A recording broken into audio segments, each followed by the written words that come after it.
এশার নামাজের পরে সূরা ইখলাস ৪১ বার পাঠ করলে কি হবে জানলে আপনি অবাক হয়ে যাবেন। প্রিয় ভাইরা আমার, প্রিয় বোনেরা আমার, আমরা অনেকেই জানি যে সূরা ইখলাস এটা কিন্তু অনেক ফজিলতপূর্ণ একটি সূরা।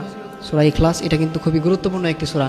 সূরা ইখলাসের কিন্তু অনেক গুরুত্ব রয়েছে, এটা কিন্তু অনেক ফজিলত রয়েছে, এটার অনেক উপকারিতা রয়েছে। আল্লাহর হাবিব সাল্লাল্লাহু আলাইহি ওয়াসাল্লাম জানিয়ে দিয়েছেন, কেউ যদি সূরা ইখলাস একবার পাঠ করে তাহলে 10 পারা কোরআন খতম করলে যে সওয়াব হবে আল্লাহ তাআলা তার আমলনামায় সেই সওয়াব দিয়ে দিবেন। আর কেউ যদি সূরা ইখলাস 3 বার পাঠ করে তাহলে এক খতম কোরআন পড়লে যে সওয়াব হবে সেই পরিমাণ সওয়াব আল্লাহ তাআলা তার আমলনামায় দিয়ে দিবেন। আর কেউ যদি সূরা ইখলাস 10 বার পাঠ করে, 10 বার পাঠ করতে পারে, তাহলে আল্লাহ তাআলা তার জন্য জান্নাতে একটি প্রাসাদ নির্মাণ করবেন। ভাইরা আমার, সূরা ইখলাস খুবই গুরুত্বপূর্ণ একটি সূরা। এই জন্যে আপনি যদি সূরা ইখলাস ৪১ বার পাঠ করতে পারেন, এশার নামাজের পরে আপনি যদি সূরা ইখলাস ৪১ বার পাঠ করতে পারেন, ৪১ বার পাঠ করে আপনি যদি পানিতে ফু দিয়ে খেতে পারেন, আপনার যে সমস্যাগুলো আছে, আপনার যে প্রবলেমগুলো আছে, আল্লাহ তাআলা সকল সমস্যাগুলো দূর করে দিবেন।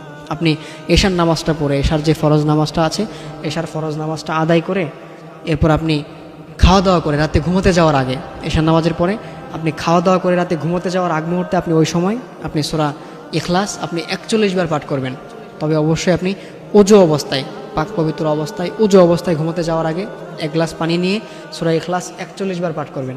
হাতে গুনে গুনে ৪১ বার পাঠ করে আউযুবিল্লাহ বিসমিল্লাহ সহ ৪১ বার পাঠ করবেন। তবে আপনি আগে যদি পারেন তাহলে দুরূদ পাঠ করে নেবেন, 3 বার দুরূদ পাঠ করে এরপর আপনি ৪১ বার সূরা ইখলাস পাঠ করে এরপর আপনি পানিতে ফু দিবেন। পানিতে ফু দিয়ে আপনি যদি এই পানিটা খেতে পারেন, আপনার যে জটিল এবং কঠিন যে রোগগুলো আছে, আপনার যত বড় রোগ হোক না কেন, সেটা আল্লাহ তাআলা সেই রোগগুলো দূর করে দিবেন। অনেকেই আছেন পেটের মধ্যে পাথর হয়ে যায়, আবার অনেকের আছে কিডনি ড্যামেজ হয়ে যায়, অনেকে আছে আবার পেটের মধ্যে নানান প্রবলেম হয়ে যায়। আপনার এক কথায় আপনার যে শারীরিক, আপনার যে এভরি বডি, আপনার যে বডি আছে, আপনার যত সমস্যা আছে সেই বডির মধ্যে আল্লাহ তাআলা সেই সমস্যাগুলো দূর করে দিবেন।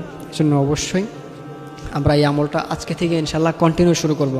আমরা আজকের পর থেকে এটা ইনশাআল্লাহ কন্টিনিউ শুরু করব। এটা যদি আমরা কন্টিনিউ করতে পারি, আল্লাহ তাআলা আমাদেরকে কখনো অসুস্থতা দিবেন না, আল্লাহ তাআলা আমাদেরকে সবসময় সুস্থ রাখবেন। আমাদের মধ্যে অনেকেই আছেন অনেক প্রবলেমের মধ্যে পড়ে আছেন, অনেক দেখা যায় শারীরিক অনেক সমস্যার মধ্যে পড়ে আছেন। প্রিয় ভাইয়েরা আমার, আপনারা যদি এই আমলটা কন্টিনিউ করতে পারেন, প্রত্যেকদিন এশার নামাজের পরে সূরা ইখলাস ৪১ বার পাঠ করে পানিতে ফু দিয়ে খেতে পারেন, ইনশাআল্লাহ আল্লাহ তাআলা আপনার জটিল এবং কঠিন যে রোগগুলো আছে আল্লাহ তাআলা সকল কিছু দূর করে দিবেন। আল্লাহ তাআলা আমাদের সকলকে এই আমলটা করার তৌফিক দান করুন, আমিন।